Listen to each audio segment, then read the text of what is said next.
Okay, so what if I told you that one of the most important jobs in finance for 2025 doesn't really exist for most people right now? We're going to dive into a pretty bold prediction based on an online course description that a totally new kind of professional is about to take over the world of fintech. Let's break it down. So what is this mystery role? What's this job that's supposedly going to reshape an entire industry? The source we're looking at today puts this question right at the very front. It's a role that mashes together two super powerful fields into one essential profession. Let's figure out what it is. To really get a handle on this role, we first have to understand the world it's being born into. And the source material, it paints a really vivid picture of what the financial technology or fintech world is going to look like right around the corner in 2025. Now, here's what's so interesting. This isn't just about getting faster computers or some shiny new software. Nope. The source is arguing that we are on the edge of a fundamental evolution, like a change in the very DNA of what it even means to work in finance. The skills that used to be nice to haves, they're becoming absolutely non-negotiable. And that brings us right to the star of the show, the Quantitative Developer. Let's break down what that title actually means and why all of a sudden it's becoming so incredibly critical.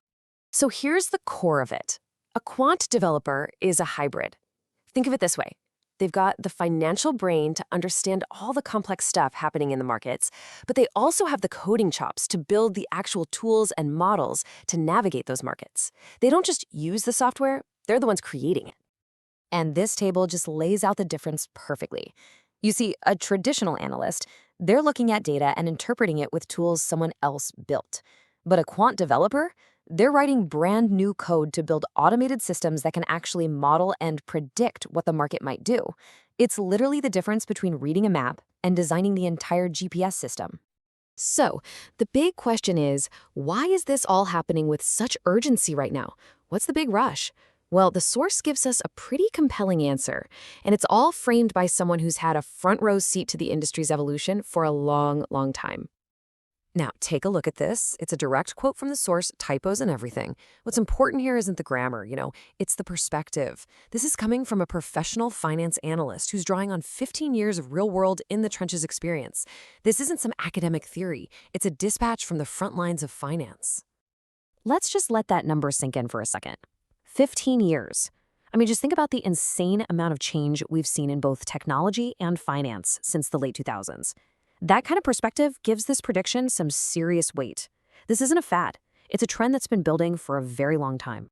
So how in the world did we get here so fast? Well, this timeline really shows the crazy acceleration. Back in 2010, it was all about who had the most complex spreadsheets. By 2015, algorithmic trading was really taking off. Just a few years ago, big data and machine learning stormed onto the scene. You can see the pattern, right? It's undeniable. And according to our source, 2025 is the tipping point. The year this hybrid skill goes from being an advantage to being essential for survival. Okay, so who exactly needs to be paying attention here? Who is this a wake-up call for? The source is actually very, very specific about who should be scrambling to get this skill set. It points right at traders, right at stock market professionals. But honestly, the most important part is that last line, anyone in finance. That's a catch-all, and it's there for a reason. The message is crystal clear. It doesn't matter what your specific role is anymore. Technology is no longer somebody else's job. All right, let's pull all these threads together. Let's boil it all down to the one single most important takeaway for your career as we rocket towards 2025. And here it is. The bottom line is this. The source is telling us that the old walls are crumbling. To make it, to succeed in this new financial landscape, you've got to be bilingual. You have to be fluent in the language of money.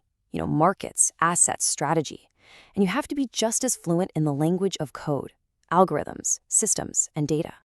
And so that really leaves us with one final and kind of personal question. This isn't just about some new job title. It's about a massive shift in what it takes to be an expert. So take a hard look at your own skills, at your career path, and ask yourself,